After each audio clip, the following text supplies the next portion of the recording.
Go ahead and introduce yourself, my friend. I'm Scott Liniclaus. I'm the chef for chef for Spectrum. Travel around Cirque du Soleil. Travel North America with them.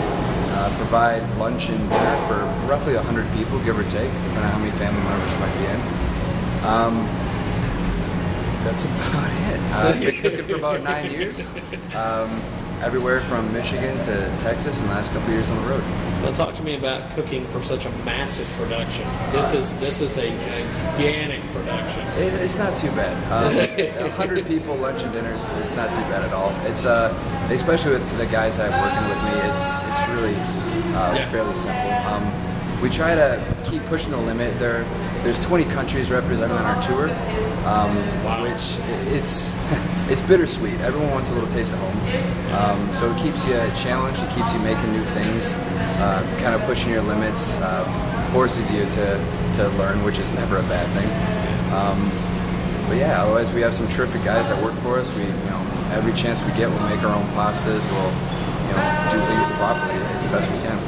Now, how did you get interested in being involved with Cirque as far as the catering and chef part of it? It's a bit of a crazy story. I was working down in Houston at the time. I was a chef for the Astros, and that's not bad.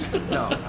And it was an Aramark property, and I was working a second job at a little theater in downtown Houston called Verizon Wireless, and the gentleman I was working with there came in and said, "Hey, there's a spot open with Cirque. Are you interested?" So Monday I had an interview, and by Sunday that same week I was leaving for Phoenix. That was a little over 2 years ago now. Yeah, it happened pretty quick. It was now, pretty radical change. You guys have everything, much like the outfits and things like that. They're made. Do you guys have someone who trucks you guys in food, or do you set up like a couple days before and hit a grocery store? Well, we have a national contract with Cisco, so that takes a lot of the pressure off us, especially when we go to the smaller towns or whatnot. We can't find a local butcher or produce. The Cisco's been awesome. They take pretty good care of us. But with that said, whenever we do pull into a new town, our first intention is always to try to find local produce, local butcher. Kind of reach out to the community a little bit. So support. Working with the locals is amazing. The quality, the bottom line, to be honest, is always better. But just to be able to bring in local product and say, hey, this was grown or this was raised a few miles outside town.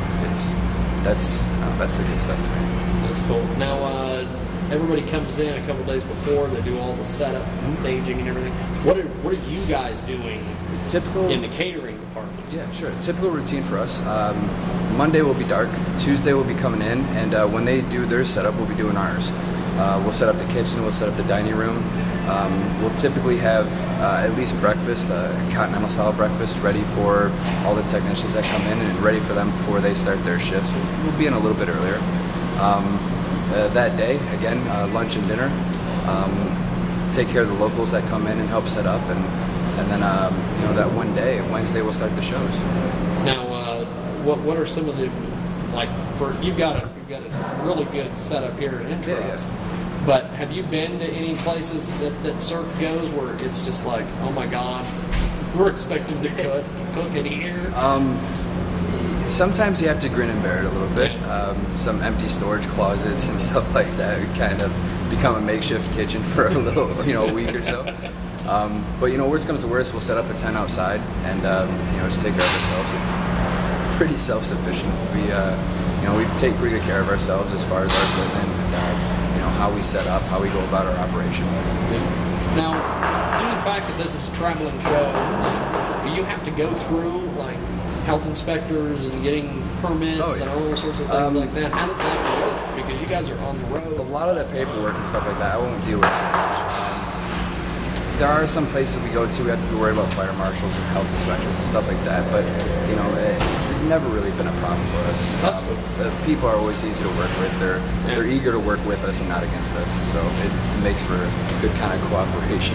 Well, that's cool. Now you mentioned something about how you get a lot of requests for, because there's a whole bunch of countries here represented. About 20, give or take.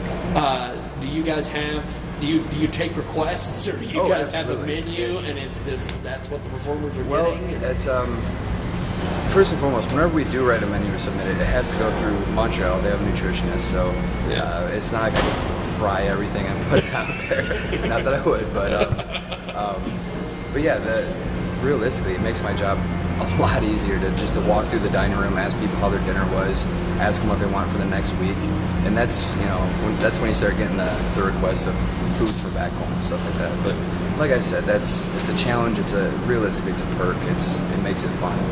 Oh, that's cool. Keeps you on your toes a little bit. I've seen the load in and tear down for some of the actual show. Sure. What is your load in and tear down like? Because you're mentioning that you have a deal with different food companies. Yeah. They just basically send you the food and you truck it in, or Yep. Every single city we go to will be assigned a different Cisco rep, and so that becomes a bit of a challenge sometime when you don't have the familiarity factor of it all.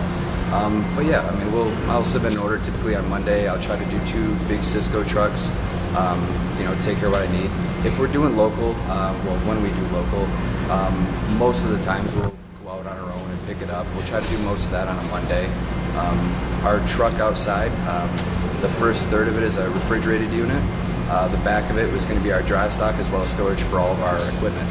So, I mean, we travel on the road. Any food we don't use, we have our own refrigerator, so we're pretty self-sufficient. That's cool. Well, I appreciate it, sir. Thanks for doing this, man. Anything else I can help you folks with?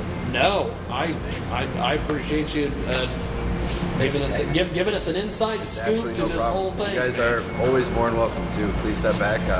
Photos, comments, questions, concerns, anything you want to know. It's an open book policy. Thank you much, man.